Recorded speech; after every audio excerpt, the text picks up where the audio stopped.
Good morning. It's good to worship with you here today. My name is Dustin. For those of you who don't know me, I'm just glad to be here, glad to be worshiping with you, glad to get this drink of water. I want to invite you, if you have your Bibles or you got your iPhone devices, Bible devices, turn to Exodus chapter 2. That's where we're going to go today. And I am so excited that I'm excited we get to kick off this brand new series entitled Born Identity.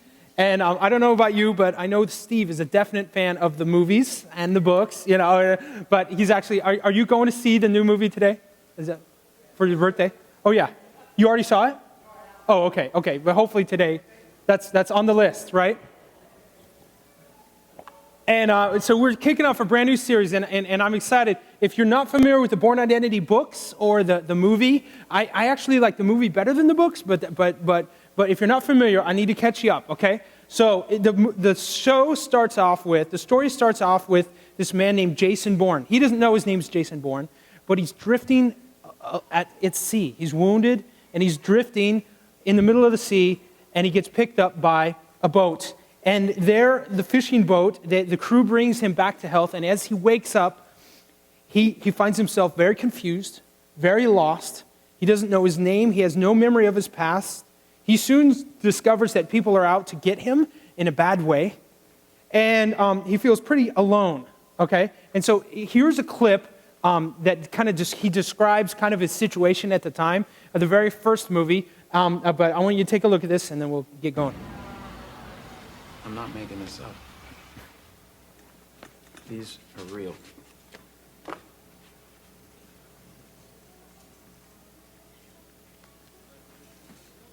Okay. Who has a safety deposit box full of money and 6 passports and a gun? Who has a bank account number in their hip? I come in here, and the first thing I'm doing is I'm catching the sight lines and looking for an exit. I see the exit sign too. I'm not worried. I mean, you were shot. People do all kinds of weird and amazing stuff when they're scared.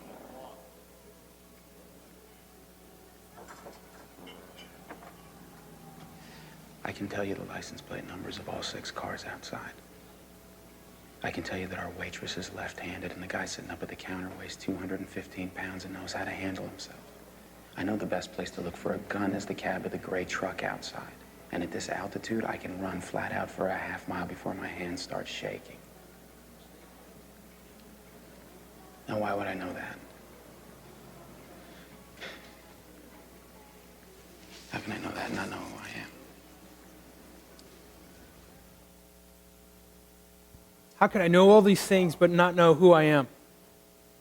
This struggle with identity, this struggle with who he is. Jason goes through this story, and basically he goes through this journey, and during this time, there's a lot of people out to get him, like I said. And for the guys, it's like cool violence. For the girls, it's like, oh, can we get something romantic? And but what happens is, through the process, he eventually discovers who he is. Not what the world says, not what these other people are trying to tell him what he is, but what his true identity is.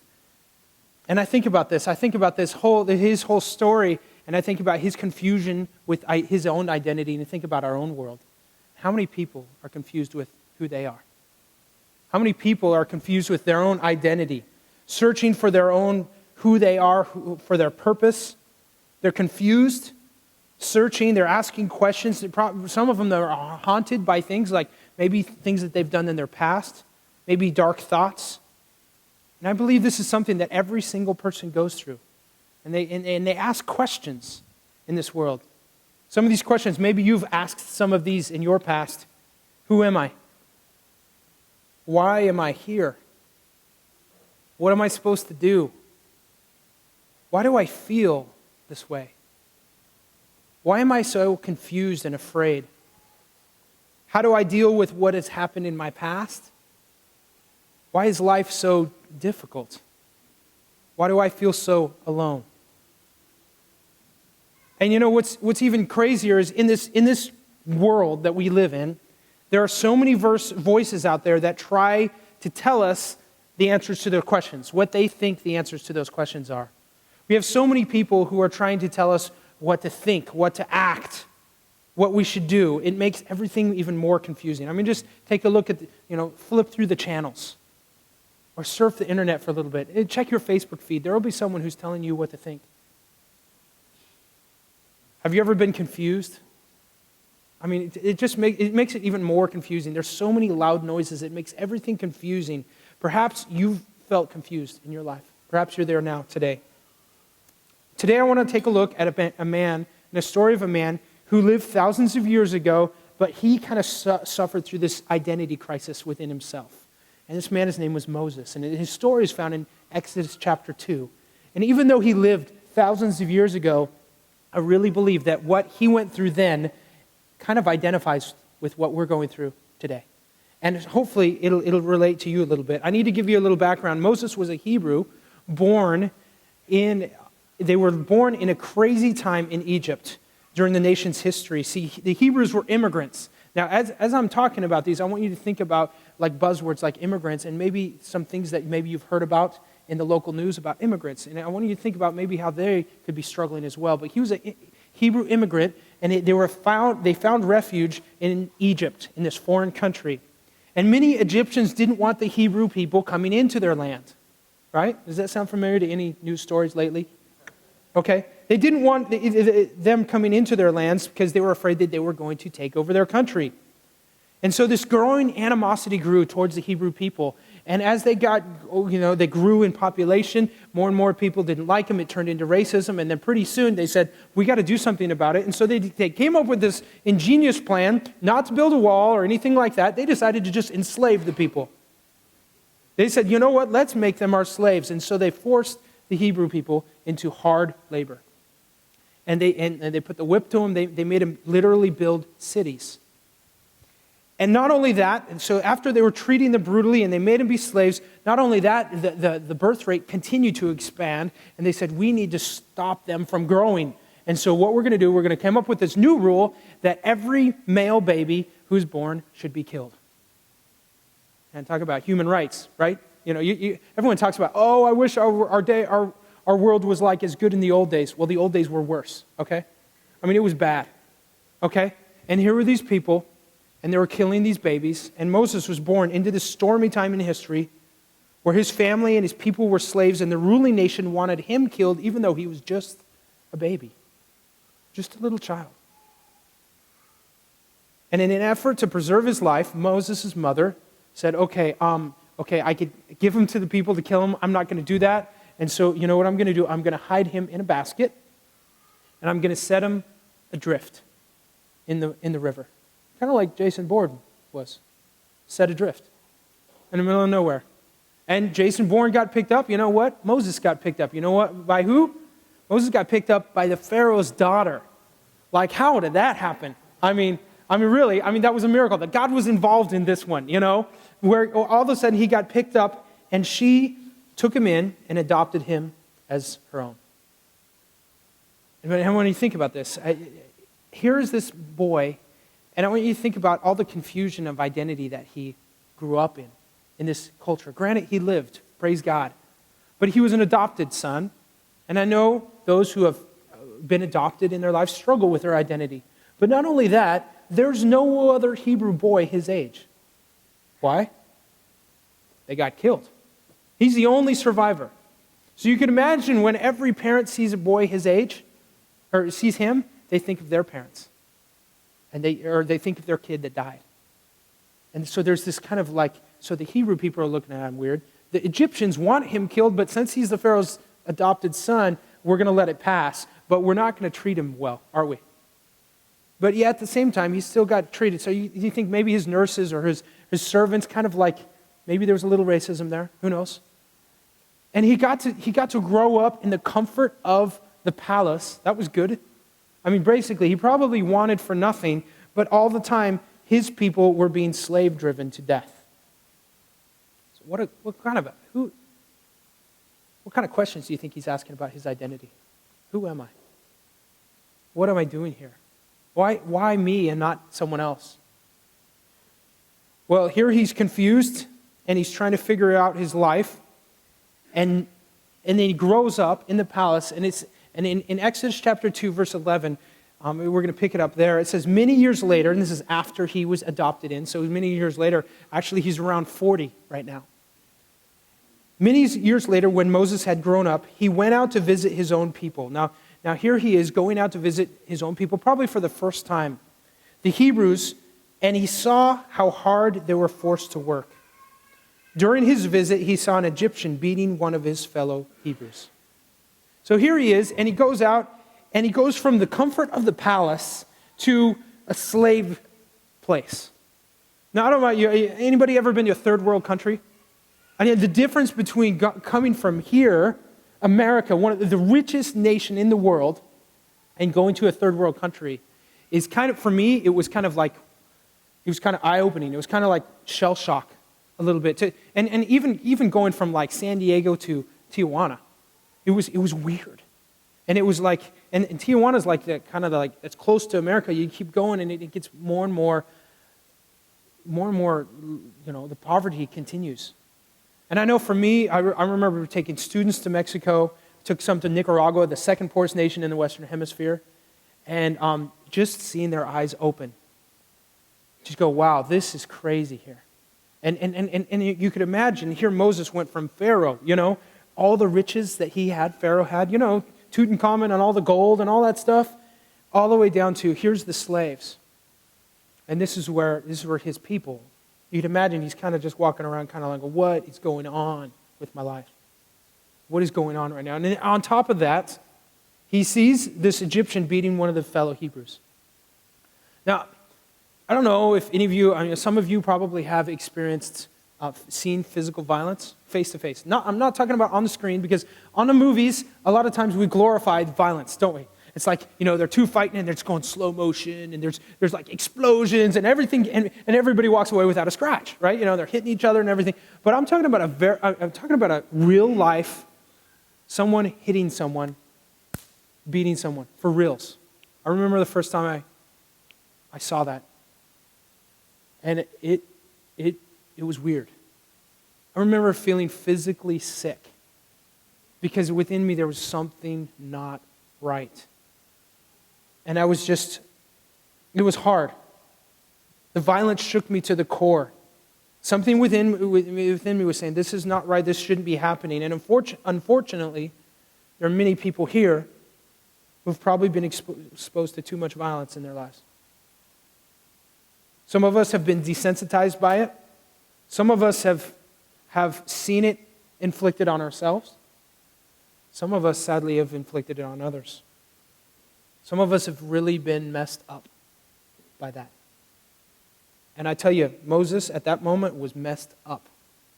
He was just trying to, he knew something was not right. He knew something was going on. He'd been in a palace, and he'd probably never seen that. He'd been protected. And he'd never seen that kind of violence.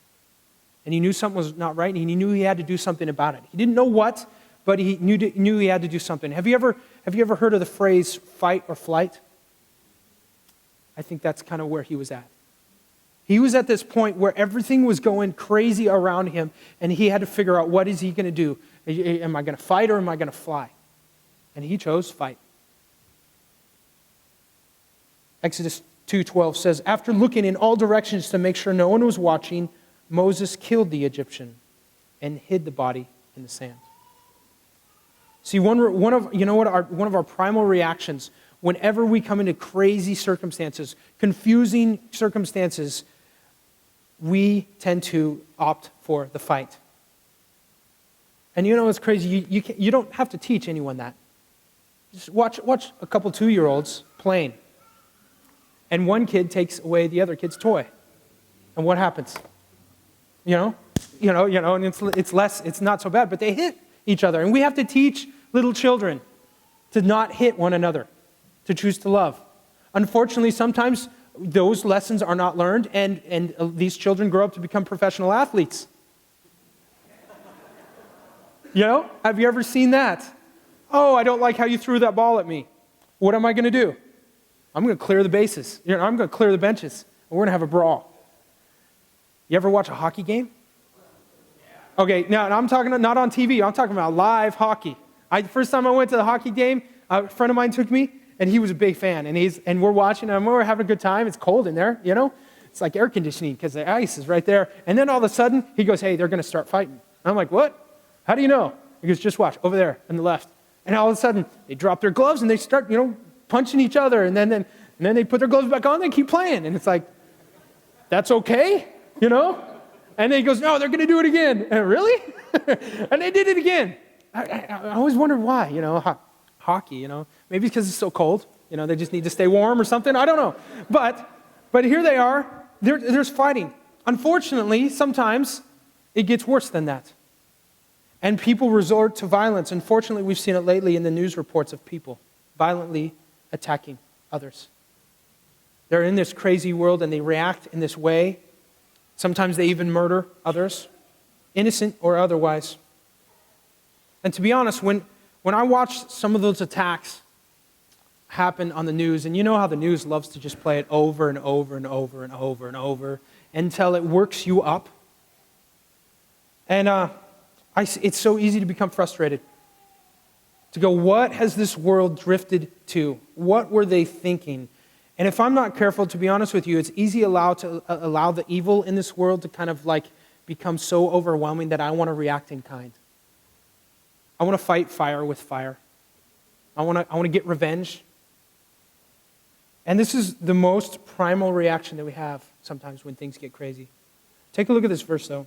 Romans chapter 12, verse 21. It says, do not be overcome by evil, but overcome evil with good. You see, our 2-year-old selves want to overcome evil with evil. But we're called to live differently. We're called to not get caught up in the flow and drift south. We're called to not let the craziness of this world work us up, but allow God's love and His attributes of grace and forgiveness to prevail. That's what we're called to do. But I'm skipping ahead. I'm not supposed to talk about the answer because I'm talking about the problem. In this next week, Jean's going to talk and she's going to give you more. Back to Moses, though. He kills a man. And when he realizes what he has done, he became very fearful. He did the fight one. What is he going to do now? Fight or flight? Flight. He's afraid. That's what we do when we're afraid. When things get crazy, it's like either fight or flight. And so, verse 14 in Exodus, it says this, then Moses was afraid, thinking everyone knows what I did. And sure enough, Pharaoh heard what had happened, and he tried to kill Moses. But Moses fled from Pharaoh, and he went to live in the land of Midian. This is the second reaction that we have. When things get crazy in this world, when we can't figure out the answers to our questions, when our identity is questioned, we get afraid and we try to escape any way we can. Moses ran away. Everyone knows what I get. I got to get where no one knows me. Right? Have you ever done that? Have you ever heard those phrases where we sometimes we like to run from our problems? Oh, if I just move to the new city where no one knows me, get a new job, then I can just start all over again. Everything will be okay. Have you ever been there? How about this one? What if I get a divorce and marry someone else, and then maybe that problem won't come up again? You know the crazy thing about problems? They keep following you, don't they? They follow us everywhere we go, from place to place, from relationship to relationship, because most of our problems are our problems, aren't they? Not that other person. I mean, as much as we love to blame the other person, most of the time it's us. No matter where we are, no matter who we're with, we're the ones making the problems. And so we try to run away, and it just never seems to work, does it? Some people, like Moses, run physically. Others try to run away differently. They try to escape. Sometimes we like to escape through distractions. Sometimes we like to escape through medication. Sometimes it's through chemicals. Sometimes it's through drugs. Sometimes it's alcohol. Sometimes it's exercise. Sometimes we like to escape through our achievements at work. Sometimes it's easier to just go to work and not worry about the problems at home, isn't it? Guys? Okay, here's another one. My buddy says, hey, you don't have to mention that one, but fantasy football. Sometimes we escape that way, don't we? Just saying. Sometimes it's success, sometimes it's sex. Sometimes it's entertainment, sometimes it's possessions. If I just get a new whatever, then everything will be better. I'll feel better. But what's crazy about all of those things, whenever we do that, none of them are satisfied. None of them satisfy you, do you? I know they don't satisfy me. I mean, they're good for a while, but then they wear out. And after a while, I realize that they've left me more empty than I was before. Take a look at this verse from 1 John. It says this, "For the world offers only craving of physical pleasure, craving for everything we see, and pride in our achievements and possessions." That's what the world offers. "These are not from the Father, but are from this world. And this world is fading away, along with everything that people crave." See, even though I know the world cannot satisfy me, I often try to escape and find refuge in what the world has to offer. And sometimes it's innocent. Sometimes it's as innocent as, hey, I just want to go watch a movie and escape for a while. Ever been there?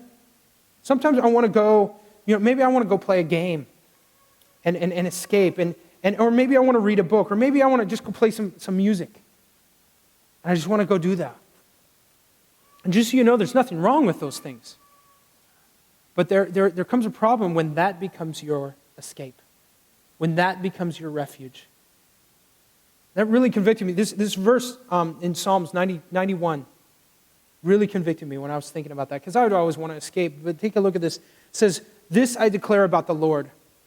He alone is my refuge, my place of safety. He is my God, and I trust in him." See, every time I allow something else to take God's place as my Savior, I'll just be safe if I could just get away and take my time. It always ends up messing things up. It always ends up disappointing. Well, Moses ran away. Sometimes we're violent, sometimes we fight things, sometimes we run away, sometimes we medicate. Moses ran away, and it drove him into the wilderness, and he finds himself alone. It always happens that way, huh? When we run away, we find ourselves alone, wrestling with his past in the desert, and he's just kind of drifting through life. He picks up a job, but it's not really the job he likes doing. I mean, he was trained in Pharaoh's palace, probably educated, one of the best educated men around, especially around in that neighborhood. He was out in the middle of the desert, right? And he picks up this job shepherding. It's not really his passion. It's not really what he's meant to do. It's just kind of a job. And he's just kind of coasting. He's just kind of giving up. That's a third reaction we have. Sometimes we choose to drift and we coast and we just kind of give up. You ever been there? Where it's like, don't bother me. Just do whatever you want to do. Just don't bother me. It's so easy to just go with the flow and just allow the world's voices to just soak into you. Set you adrift in whatever direction, no real direction, really. Do you know anyone like this? Do you know anyone who just says, whatever, I'm good? And they're not really looking for answers anymore. They were at one point, but then they kind of they gave up. And they're definitely, if they're looking for answers, they're definitely not looking towards God.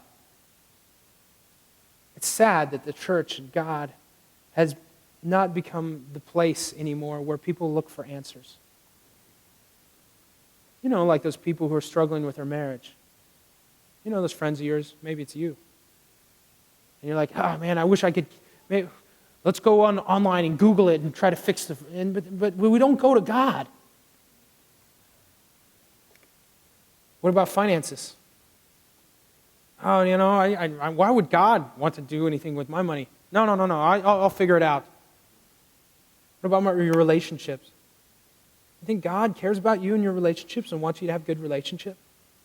You think maybe He's created us? He kind of knows how we work? Direction in life. It's sad we don't look towards God. Moses wasn't looking towards God. Instead, we find people drifting through life just like Moses was. And here's the thing, whenever you let things drift, whenever you let something drift, it always drifts south. It never gets better, right? Like those are, your marriage in general, even if it's good, if you just let it drift, is it going to get better? No. You're not going to like suddenly drift into love and you're in love again. No, it doesn't work that way. You actually have to work at a relationship. Those of you who have friends, if you just kind of left those relationships drift, would you guys grow closer or further apart? Further apart. If you're in debt, if you let things drift, do you think that you'll get out of debt? Paying the minimum payment, just drifting. No, it's just going to get worse. That's what happens. It's scientists call it the law of thermodynamics, where things drift from order to chaos. That's just how things work, unless you take action, unless you do something about it. Well, Moses was drifting, and he drifted for years. Remember, he was 40 when he killed the dude? Guess how old he was now? 80. 40 years of drifting in the desert. I would give up too. I would be done. But maybe Moses was done, but God was not done.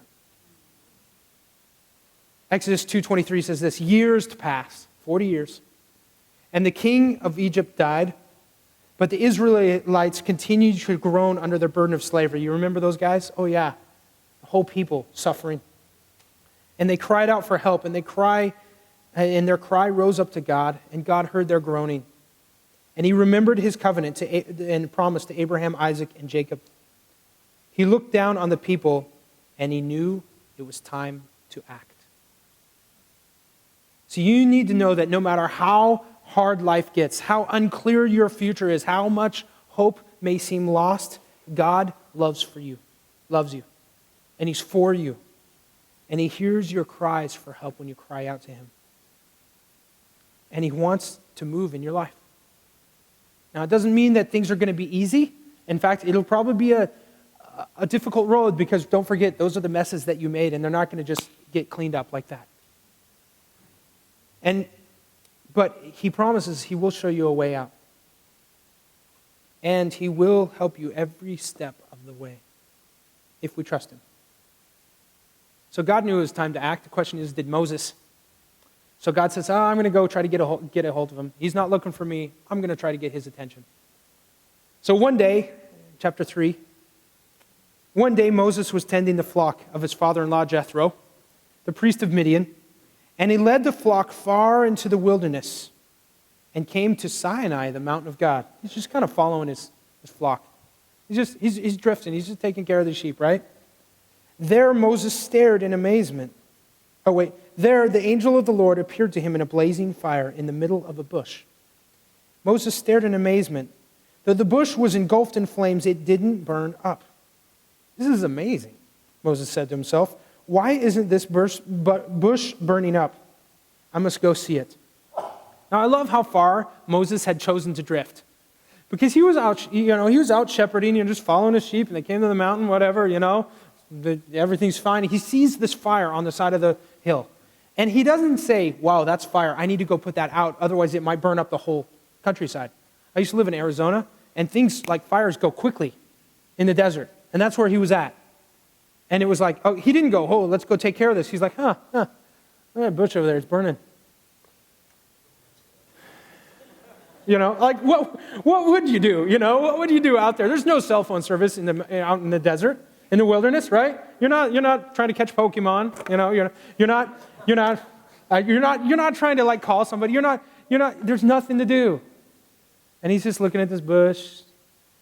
How long does it take for a bush to burn? Well, it depends. 5 minutes, 10 minutes, something. So he's sitting there and he's looking. Maybe 20 minutes go by.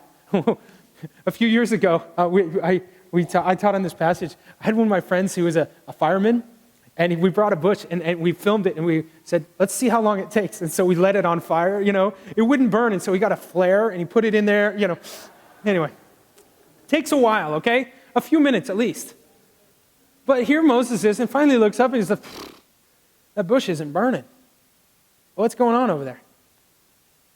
However long it took, all of a sudden he's like, maybe I should go take a look at it and see what's going on. And so he starts going up there. Now, all this is saying is, I think what this is saying is God's trying to get a hold of him. He's trying to, hey, look, I'm burning this bush. Did you see it? It's not burning. I'm trying to get your attention. I mean, it's bright, it's on fire, it's flaming. And God's patient. Thank God he's patient. How many times is he burning a bush and we're just looking the other way? How many times is he just trying to get our attention? Come on, Dustin, get there. Would you just focus a little bit? Here Moses gets up there. And he's, okay, I'm going to go and let's see what this is. When the Lord saw Moses coming to take a closer look, God called to him from the middle of the bush, Moses, Moses. Here I am, Moses replied. He was kind of like, he wasn't looking for God, remember? He's just like looking at this burning bush. But then all of a sudden, God says, don't come any closer, the Lord warned. Take off your sandals, for you are standing on holy ground. Oh, okay. There's something going on. And then God introduces him. And I love how God introduces himself to Moses. Okay? Take a look at this wording. He goes, I am the God of your father. Now, don't forget, he's the adopted kid, right? He doesn't say, I'm the God of Pharaoh. He doesn't say, I'm one of the gods. He goes, I am the God of your father. I know who you are. I know who your dad is. You may not even know him, but I know him because I am his God. I'm the God of your father. I'm the God of Abraham. I'm the God of Isaac. I'm the God of Jacob. And all of a sudden he's like, yeah, maybe I've heard of these guys. And all of a sudden he realizes this is the real deal.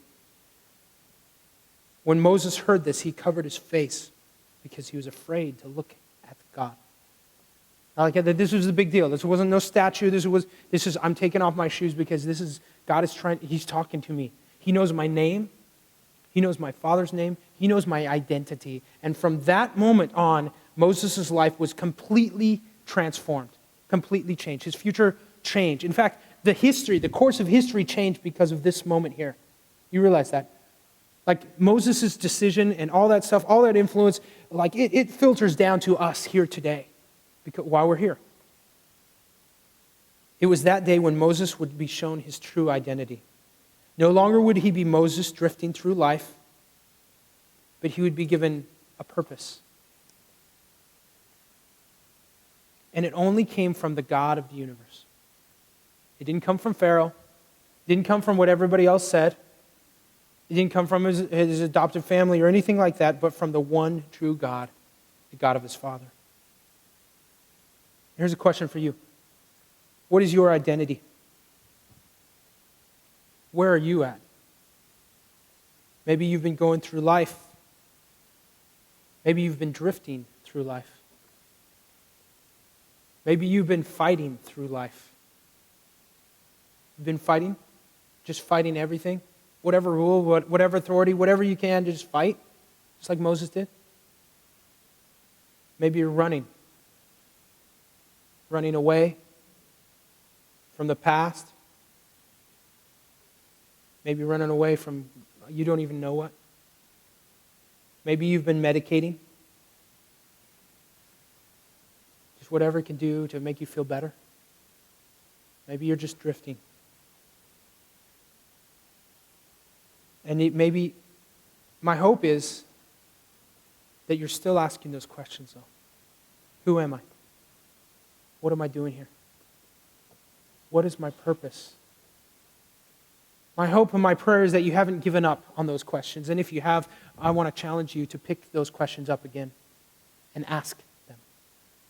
Ask the questions. Don't stop. Don't get discouraged. Don't dismiss God like most of the world already has. Don't go, he hasn't. I want to challenge you to give him a chance. James 4:8 says this, come close to God, and God will come close to you. I want to encourage you today to take steps closer to God. Just like Moses, who was curious about the burning bush, and he got closer, Do the same with God. Don't dismiss him as irrelevant or distant, because he's not. He's right here and he's right now. And he wants to speak to you. He wants to show you who you really are. Not what the world says you are, not what your past says you are, but who he has created you to be. Keep asking those questions. Matthew 7 says this, keep on asking, Jesus says this, keep on asking and you will receive what you ask for. Keep on seeking and you will find. Keep on knocking and the door will be open to you. For everyone who asks receives, everyone who seeks finds, and everyone who knocks on the door will be opened. I want to challenge you today to ask. To take some time with God and ask. And knock on those doors. And I want to challenge you. I'm week 1 of this series. I'm setting it up because next week Jean's going to bring it. And she's going to start talking about our identity and what God, the God of your Father, says you are. And I want to challenge you. You need to be there. I want to challenge you to be here. Commit to coming to every single one of these weeks that we have coming up, because they're going to be important. But I have another challenge for you, though. We all have friends. We all have neighbors, co-workers who are drifting as well, who need direction, but they don't know and they're not looking. And I want to encourage you to be that burning bush for them. To say, hey, come over here. Come with me. Let's check this out. And give God a chance. There's somebody in your life that you need to invite. There's somebody that needs to be here next week in the outdoor service. And you get to be that person to invite them. Because they need God's identity. They need to know their identity from the Creator of the universe. And you may be that burning bush that brings them. Right now we're going to close with communion. And you know how I said draw near to God and he'll draw near to you? Well, what's amazing about God is he didn't wait for you to draw near to him. In fact, God says, you know what? Yeah, I want them to draw near to me, but I'm going to draw near to them first. And so he came down here and he died for our sins so we could be with him. So we could live forever with him. So we can be given a new identity. And so as we pass the communion, and as we receive the communion, I want to encourage you to receive the cup and the bread, the little cracker. That represents, it's not like pre-lunch meal. It's something that's important. It represents God saying, I love you so much that I am going to draw near to you first.